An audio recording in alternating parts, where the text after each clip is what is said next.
তাতে তো কোনো বিবাদ নাই। এটা আপনাদেরকে তো ওয়েবসাইটে দেওয়া হয়েছে। আর আন্দোলন যার যার মতো শেষে করবে, সে যদি সন্তুষ্ট না হয় সে আন্দোলন করবে, সমস্যার কি আছে? আন্দোলন তো গণতান্ত্রিক অধিকার। আমি এখন আপনার আন্দোলন বন্ধ করার জন্য আমি এমন কিছু করে দিতে পারবো না যেটা আমি মনে করবো যেটা জনস্বার্থের অনুকূলে যাচ্ছে না। হ্যাঁ, ফলে আন্দোলন করা কোনো খারাপ কথা না, প্রতিবাদ জানানো কোনো খারাপ কথা না, মতামত জানানো কোনো খারাপ কথা না। খারাপ কথাটা হচ্ছে ব্যক্তি আক্রমণ করা।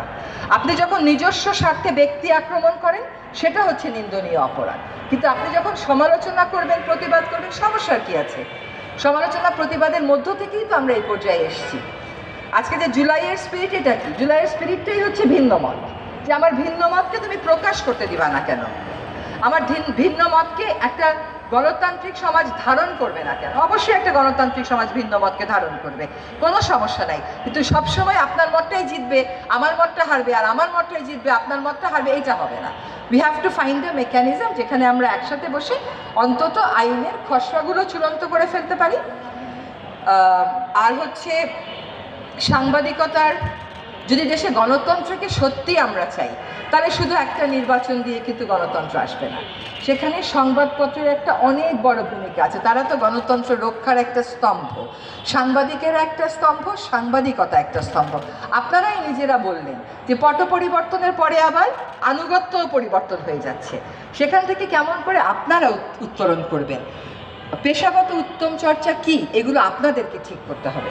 হ্যাঁ, ইন্টিমিডিয়েট করে কোনো কিছু অর্জন করা যায় না। জাতীয় পর্যায়ে কেন সেটা আমরা করব? একটা গণতান্ত্রিক সমাজে আমরা কথা বলবো, আমরা একজন আরেকজনের সাথে কথা বলবো। We will always maintain this true way traffic. আপনাদের যা প্রয়োজন আমাদেরকে বলবেন, আমাদের যা প্রয়োজন আপনাদেরকে আমরা বলবো।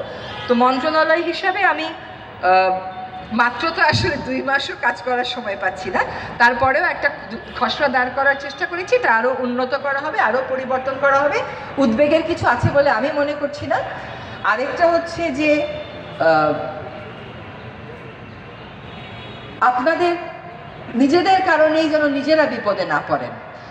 একবার এমন হয়েছে যে এইখানে আনুগত্য দেখাতে গিয়ে আমি যাইতেই পারি নাই, তারপরে এখন আমি এসে পড়ছি, অন্যটা চলে গেছে। আবার যেন এমন না হয় যে আপনাকে আবার বের হয়ে যেতে হলো। সেজন্য আইন এবং নিয়মকানুনের প্রতি সকলকে সম্মান রাখতে হবে।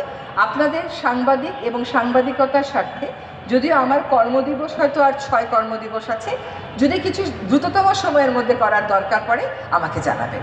আর কোথাও যদি সুনির্দিষ্ট কোনো হুমকির মধ্যে আপনারা পড়েন, যেটাকে আপনারা নিরাপত্তাহীনতা মনে করছেন, আমাকে বলবেন। আমি অবশ্যই আইন শৃঙ্খলা রক্ষাকারী বাহিনীর সাথে কথা বলবো। আপনাদের এই আয়োজন সফল হোক। আমাকে কেফায়েল শাকির দাওয়াত দিয়েছে, ও ছোট ভাই, ও আমার বিরুদ্ধেও মাঝে মাঝে প্রতিবাদ করে, আমি কিন্তু কিছু বলি না। করোনা শাকির, হ্যাঁ, ও আমার বিরুদ্ধে প্রতিবাদ করে, আমি কিন্তু কিছু বলি না। আর আমাকে যেগুলো মেসেজ হোয়াটসঅ্যাপে পাঠান আমি সবই দেখি, যেটা আমার নেওয়ার না সে মেসেজ আমি নিব না, নিশ্চিত হয়ে এখান থেকে চলে যান। কিন্তু ও যেটা করে আমার অনেক কাজের বিরোধিতা করে, হুইচ ইজ গুড। আমি সেখান থেকে শিখতে পারি। এটা কিন্তু ও ব্যক্তি আক্রমণ করে না, ও কাজটাকে সমালোচনা করে। দ্যাট ইজ অ্যাবসলিউটলি ফাইন, এটা তো আমাদেরকে গ্রহণ করতেই হবে। ও আমাকে ফোনে বলেছিল যে আপা আমরা একটু উৎসব করব জুলাইয়ের বিজয়টাকে সেলিব্রেট করতে, সেখানে পিঠা থাকবে, সাংস্কৃতিক অনুষ্ঠান থাকবে।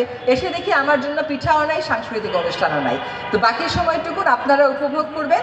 সাংবাদিকতায় এক মতবিরোধ থাকলেও সাংবাদিক হিসেবে দয়া করে সকলে এক হবেন, সাংবাদিকতার প্রশ্নে দয়া করে সকলে এক হবেন। ধন্যবাদ সবাই। ভাই আমি আর এটা বলেই বা কি করব বলেন? আমার তো আর সময় নাই। আমি এমন কোনো কথা বলে তো কোনো লাভ নাই যেটা।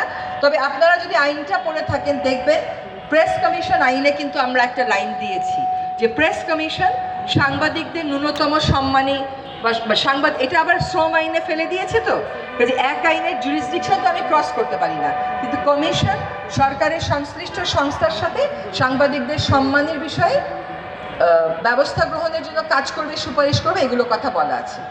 ধন্যবাদ। ধন্যবাদ আপনাকে। আমাদের একটা 1 মিনিট সময় নিব আমরা। আপনারা সকলে জানেন যে সাংবাদিকদের আসলে সমস্যা হলে কোথায় অভিযোগ জানাবে তার কোনো জায়গা তারা পায় না, সহযোগিতাও পায় না। আমরা একটি জরুরি হটলাইন নাম্বার চালু করেছি ইলেকশন কেন্দ্রিক।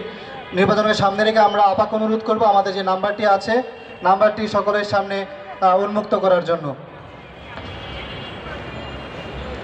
বাংলাদেশের যে কোনো জায়গা থেকে কোনো সাংবাদিক যদি নির্বাচন কেন্দ্রিক ক্ষতিগ্রস্ত হন, আঘাতপ্রাপ্ত হন, অবশ্যই আমাদের সাথে যোগাযোগ করবেন। আমরা আমাদের জায়গা থেকে যতটুকু সম্ভব আমরা চেষ্টা করব।